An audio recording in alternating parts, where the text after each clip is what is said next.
Hey guys, and welcome back to How to Manage Tech with me, Dean Tuvey. In this video, I want to take you through an ITIL process skeleton.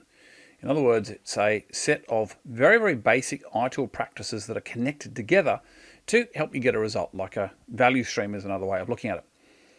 During the video, I'm going to put in links to topics that I mentioned. So when I reference other videos that I made out of the lessons, you'll see a card appear in the middle of the video, so you can link off to that. At the end of this lesson, I'll also put links to follow-on lessons and preceding lessons. My idea is that these videos build into a library that you can work your way through and bring yourself up on how to be a good manager of technology. Let's get stuck in.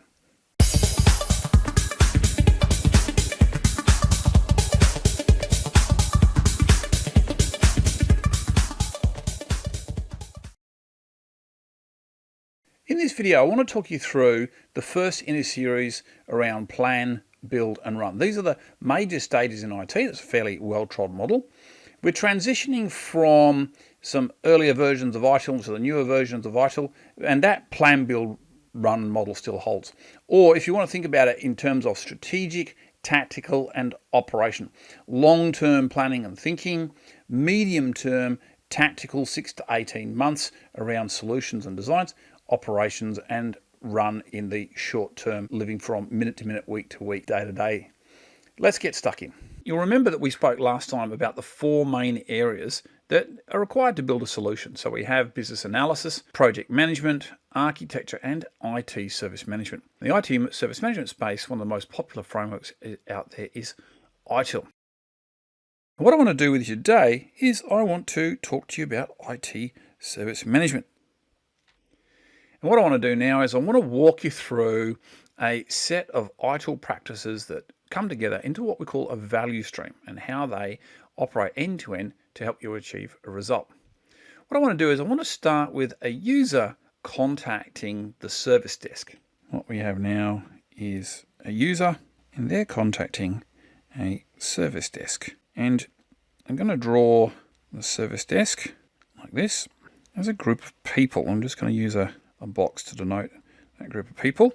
And our service desk is a classic pointy end, if you like, of what we call tiered support model. That's the funnel that looks like a level 1, level 2, level 3. And I can talk to you about that when we talk about people a little bit later on. What I want to do now is suggest that the service desk acts as what we call level 1. So they receive initial phone calls, emails, chat, maybe look at social media.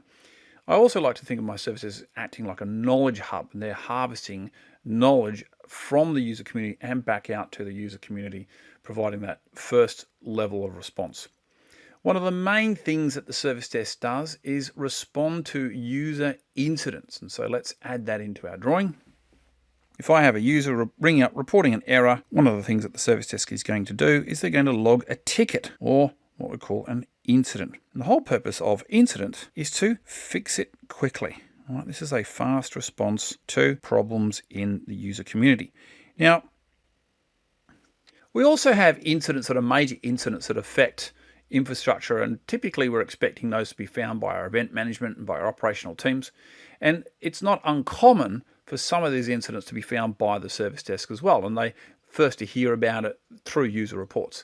This would sort of indicate we've got a hole in our event management, but let's talk about that at another time. If incident management is a process directed at fixing breakdowns and fixing them quickly and getting things repaired, then the follow-on problem management process is all about fixing things properly. So what I'm going to do is say, let's add in here a follow-on, which is problem management. And this is a different process. And if incident management is about fixing it quickly, then problem management is about fixing it properly, right?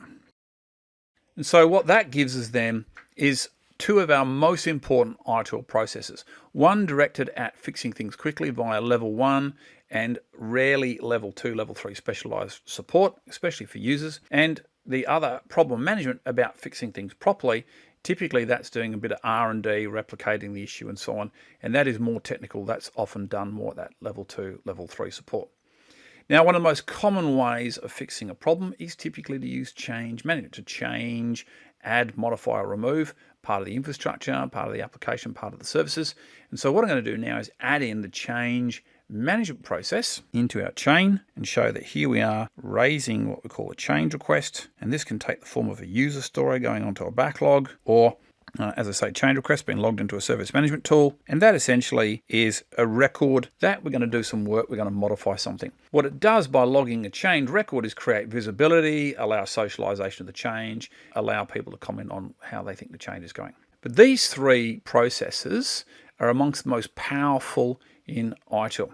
Now, it might be enough to pause there, but I think I do need to finish the story for the moment. After we've raised a change, in the IT service management world, those changes go out as part of a release and they're physically deployed after having been tested. So let's add some of that stuff in now.